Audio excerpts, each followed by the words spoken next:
Morning, everyone. This is Nate Lindquist with the Morning Warrior video number 7. And today we're going to talk about standing for something. Because today, the world and everything around you, including the feelings and emotions that you have inside, and everything outside of you, is going to be working really hard to get you to go down a path that suits whatever it is outside you or whatever it is inside you that you don't control. So there's going to be people, there's going to be emotions, there's going to be circumstances. And a great quote from Napoleon. Napoleon said, "Circumstances, I create them." I loved reading that. It was in a piece by Bob Proctor and that Mary Morrissey shared with me. And this idea that circumstances, we're all victims of circumstances, is really a choice, isn't it? That if all these impulses and influences outside of you sneak into your life and try to tell you, this is the path you're going to take today to work. This is how your health is going to be. This is what kind of a relationship you're going to have. Maybe it's because it's what you've always done, or maybe it's because something you've accepted that you'll live with. So today I challenge you to stand for something, and I want to show this to you. Take a peek right now at this. And what I want to do is I want you to think of sort of all the world outside of you. So you've got things that are urgent, things that are responsibilities. And over here you have distractions and demands and expectations. All these things outside of you trying to push you along into a direction that might not match what's important to you. And what I've learned is when you take the time to plan out your I am, what you stand for, then when those things come along, the way that you respond to your environment will dramatically change. So give yourself the opportunity today, and I like to do this at least once a week, but just do this today one time. Come up with 5 things that you stand for, 5 things that you would follow I am with. So I am, and you might put one in here, I am incredibly healthy.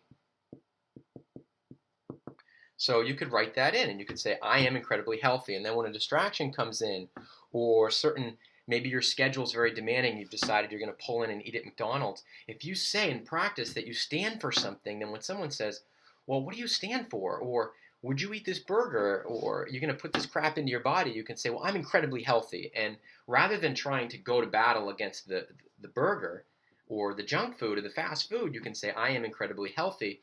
And you'll behave based on what you believe you are. So if you practice that, you start to create that in your life. Another thing you might say is the regular schedule that you have every day makes you feel stressed and anxious, and you don't have that sense of peace that's really the quality of your life. So no matter how many goals you have, you can say, okay, with regard to how I feel and my sense of urgency, and just generally how I feel inside, my level of peace and calm, you can say I am peaceful and on purpose. And that means you can slow down. So when someone says, oh, we quickly got to go here, this is your one chance, you can say, well, I'm peaceful and on purpose. So I'm going to listen to your idea, and I'm going to compare it against who I am.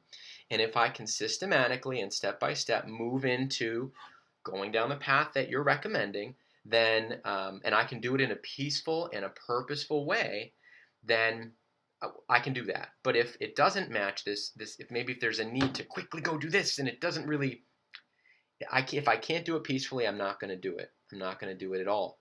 It could be as simple as taking a break to go have lunch. A lot of people feel like, oh, I've got to do more. I've got to get more work done. But when you say this demand of needing to stop and eat, you can say, I'm going to do this in a peaceful way, in a peaceful fashion. So it gives you the more value in your life. When you are that, you behave that way. Here's another example. Suppose that you have a client or a prospective client who's looking for you to do work that isn't necessarily your ideal work.